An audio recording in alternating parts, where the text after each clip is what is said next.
Hello everyone, welcome back to the channel. तो इस video में हम देखेंगे कि हैवदन कैसे play within a play को डील करता है, या हैवदन में कैसे एक प्ले है, हैवदन खुद एक प्ले है लेकिन उसके अंदर भी एक प्ले परफॉर्म होता है, उसके ऊपर हम बात करेंगे। तो हमारी हेडिंग है how Hayavadana by Girish Karnad is a play within a play, यानी कि गिरीश कर्नाड का ये जो प्ले है उसके अंदर भी एक प्ले है। इसी के ऊपर हमें बात करनी है और मैं तुम्हें 10 इजी पॉइंट्स दे दूंगा जिसके थ्रू तुम आंसर बढ़िया और तगड़ा लिख के आओगे और मार्क्स भी अच्छे मिलेंगे। और इसी तरीके से सेम आंसर लिखने की कोशिश करना, रेफरेंसेस फ्रॉम द टेक्स्ट, और कुछ रेफरेंसेस भी दूंगा मैं तुम्हें टेक्स्ट से।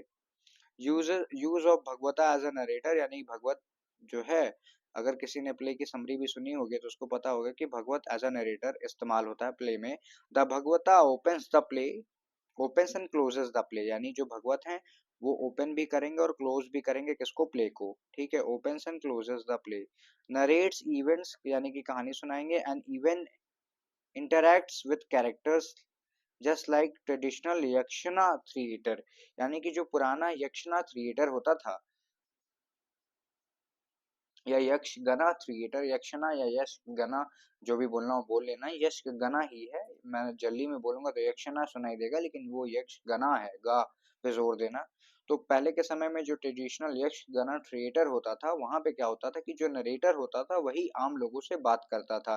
This frames the story as a performance making it a play within a play, यानी कि उसकी खुद की भी एक कहानी है, प्ले की खुद की भी एक कहानी है, और जो तुम पढ़ रहे हो वो भी एक कहानी है, यानी कि कहानी में कहानी है। ये यहाँ से देखने को समझ में आता है। अब जल्दी जल्दी से देखो कैसे इसको प्रूव भी करते हैं हम, कैसे। तो यहाँ पे देखो, रुको मुझे इस पेन को ठीक करने दो। हाँ, बैक जाएंगे हम और इसको टिक करेंगे। द स्टोरी टेलिंग स्टाइल के ऊपर अगर मैं कमेंट करूं या बात करूं तो यहाँ पे देखो, the entire plot of Devadatta Kapila Padmini stored like a tale, यानी कि कहानी की ही तरह सुनाई गया है। विद द मेन परफॉर्मेंस, यानी परफॉर्मेंस चल रही है और इन तीन चार लोगों की कहानी भी दिखाई जा रही है। एम्फेसाइजिंग द थिएटरकैलिटी, थिएटरकैलिटी का मतलब ये है कि जो प्ले हो रहा है थिएटर में हो रहा है ना, तो उसको थिएटरकैलिटी बोलेंगे। एंड डिटैचमेंट फ्रॉम रियलिज्म, यानी कि कुछ भी रियल इंसिडेंट नहीं हो रहा है, थिएटर हो रहा है, यानी कि तुम एक कहानी को देखने आए हो और उस कहानी में भी एक अलग कहानी चलेगी। कैसे, देखो, मिथिकल एंड फोकटेल एलिमेंट्स हैं। अब यहाँ पे देखो, the subplot of Hayavadana the horse headed man, यानी कि ये जो हॉर्स हेडेड मैन है वो एक सब प्लॉट है, runs parallel to the main story. This sub plot resembles a folk story being enacted within the bigger play, strengthening the play within a play structure। अब यहाँ पे देखो main कहानी क्या है, तुम्हारी मेन कहानी देवदत्त की है, पद्मिनी की है और कपिल की है, लेकिन उसके अलावा भी एक कहानी और लगातार चली है जो कि उस हॉर्स हेडेड मैन की है जिसका नाम हैवदना है। यानी कि एक ही कहानी में दो कहानी है, ठीक है, एक कहानी के अंदर दो हिस्से हैं, एक है मेन प्लॉट और एक है सब प्लॉट। तो मेन प्लॉट एक प्ले हो गया और सब प्लॉट का एक प्ले हो गया, यानी कि एक ही प्ले में दो चीजों के ऊपर बात हो रही है, यानी कि play within a play हो गया। अब यहाँ पे देखो नंबर 4 वाला पॉइंट, जैसे तुम प्रूफ करोगे, कैरेक्टर्स एज परफॉर्मर्स। अब यहाँ पे देखो, characters often step out of their roles, specially the Bhagavata, and comment on the action, reminding the audience that they are watching the performance. अब यहाँ पे देखो, ये जो भगवता है वो बार बार ऑडियंस से भी इंटरेक्ट कर रहा है कि कहानी चल रही है, कहानी के बीच में, यानी कि भगवता खुद पार्ट है, भगवता जो है वो खुद प्ले का पार्ट है और नरेट कर रहा है।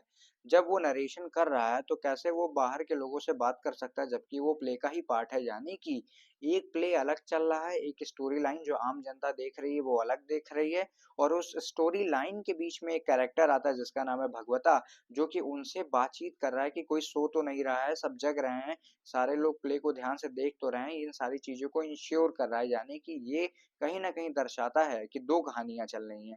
एक कहानी प्ले के अंदर चल रही है और एक कहानी बाहर चल रही है जो आम लोग देख पा रहे हैं। तो प्ले के अंदर बाहर की कहानी, यानी कि आउटर वर्ल्ड की कहानी जो कि नरेटर के थ्रू तुम देख पा रहे हो, वो एक प्ले हो गया, और नरेटर जिस कहानी को तुम्हें नरेट कर रहा है और बार बार तुम्हें उसे देखने की तरफ इशारा कर रहा है वो दूसरा प्ले हो गया।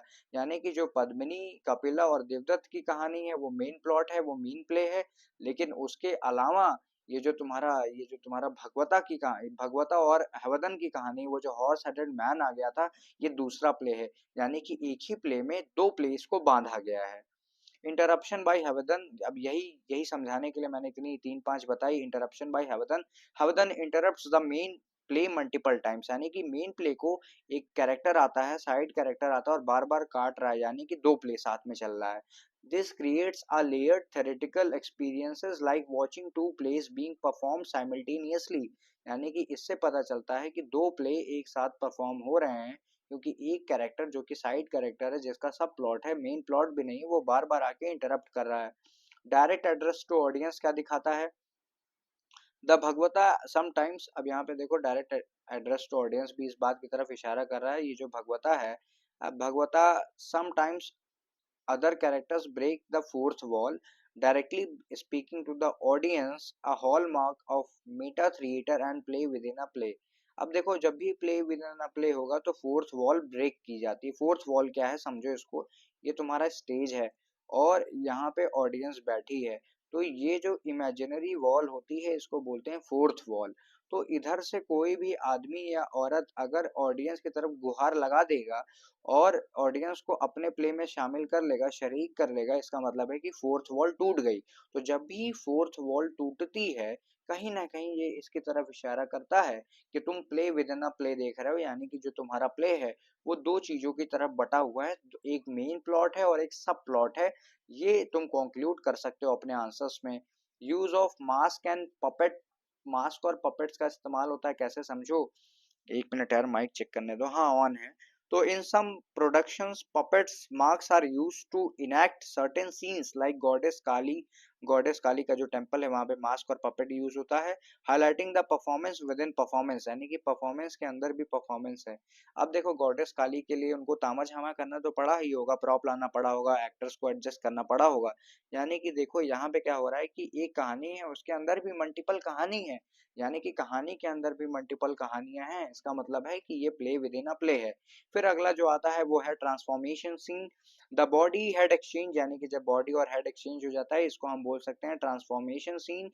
मैजिकल रियलिज्म की ओर इशारा करता है कि यानी कि मैजिकल रियलिज्म सीन, यानी कि Kali's temple Hayavadana becoming a complete horse and staged theatrically not realistically reinforcing the illusion of stage tale, यानी कि देखो एक कहानी है जो कि रियल लग रही है, पद्मिनी कपिल की, लेकिन बाद में क्या होता है कि जब पद्मिनी पद्मिनी कपिल और देवदत्त के, पद्मिनी के कारण देवदत्त और कपिल का सर बदल जाता है, उसके बाद हैवदन जो है वो कंप्लीट हॉर्स में बदल जाता है।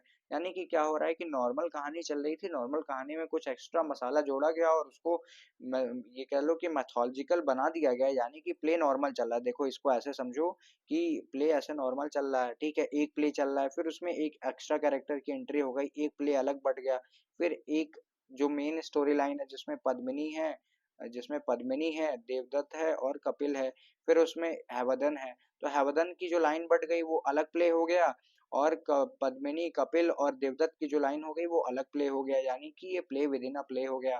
फिर कमेंट्री ऑन आइडेंटिटी की बात करें, अगर इसके थ्रू तुम्हें दर्शाना हो कि ये play within a play है तो कैसे दर्शाओगे? The play questions fixed identity body versus mind, यानी कि play within a play में तुम बता सकते हो कि एक प्ले बॉडी की बात करता है और एक प्ले माइंड की बात करता है। This theme places the fluidity of roles, यानी कि दो तरीके के रोल देखने को मिल जाएंगे, कुछ बॉडी से रिलेटेड हैं और कुछ माइंड से रिलेटेड हैं, suggesting that all roles identities are performances, यानी कि सारे रोल और सारे चीजें परफॉर्मेंस के थ्रू कंप्लीट किए जा रहे हैं। ओपन एंडेड कंक्लूजन बाई भगवता, इसका मतलब क्या है समझो? भगवता ends the play with moral and reflective tone, यानी कि वो मोरालिटी की ओर बात कर देता है, रिफ्लेक्टिव टोन यानी कि तुम अपना समझ लो, तुमको क्या समझ में आया इस प्ले से। In traditional story telling reinforcing the idea that when we have seen was the tale enacted for us, या फिर what we have seen was the tale enacted for us, यानी कि जो हमने देखा वो एक कहानी थी जो हमें सुनाई गई, और उस कहानी में भी दो कहानी थी। कैसे? दोबारा समझा दे रहा हूँ, देख लो। ये तुम्हारा प्ले चल रहा है, फिर हैवदन की एंट्री हो गई, प्ले एक साइड चला गया, फिर पद्मिनी कपिल और देवदत्त की कहानी हो गई, दो साइड बढ़ गया, यानी कि ये गैप आ गया, यानी कि एक कहानी हो गई एक प्ले, ये हो गया एक प्ले, फिर ये हो गया दूसरा प्ले, तो पहला और दूसरा प्ले अलग अलग हो गया, तो play within a play हो गया। फिर उसके बाद मैं तुम्हारे लिए कंक्लूजन रीड कर देता हूँ। गिरीश कर्नाड का जो हैवरडन है वो मास्टरफुली टेक्निक को यूज करता है। क्या यूज करता है? ये लाइन ये लाइंस को ब्लर करता है कि रियलिटी और परफॉर्मेंस के बीच का जो गैप है उसको ये फिल कर देता है। ट्रेडिशनल एलिमेंट्स को ये जोड़ता है, लाइक भगवता को जोड़ लेता है, फोक टेल्स को जोड़ता है, ऑडियंस एड्रेस को जोड़ता है, सिंबॉलिक स्टोरी टेलिंग को जोड़ लेता है, लेकिन मॉडर्न मॉडर्न थीम्स को भी जोड़ता है, जैसे आइडेंटिटी क्राइसिस और ये इनकम्प्लीटनेस को भी जोड़ता है। कन्नड़ क्या करते हैं, स्टेज को लेयर्ड स्पेस में कन्वर्ट कर देते हैं। लेयर्ड स्पेस यानी कि कई सारी चीजें एक ही जगह पे दर्शाई जा रही हैं, निभाई जा रही हैं, इन सब में कन्वर्ट कर देते हैं। The main plot and the sub plot, ये सारी चीजों पे बात कर दिया है मैंने। ये इसी वजह से play within a play है। The meta theatrical structure is not only enhances the storytelling but also deepens the philosophical question about human nature, identity and search for completeness। ये सारी बातें अगर तुम बता दोगे तो काम हो जाएगा। ये you have watched study with प्रखर, इस बार मुझे टाइम बचाना था तो मैंने इसको आखिरी में रख दिया। The content number is 9336903429। The IG handle is Prakhar Tripathi 011। The Telegram group is the lit oasis. और उसके बाद thank you so much for watching. I hope कि मैंने कॉन्सेप्ट क्लियर कर दिया होगा, नहीं हुआ होगा तो बताना।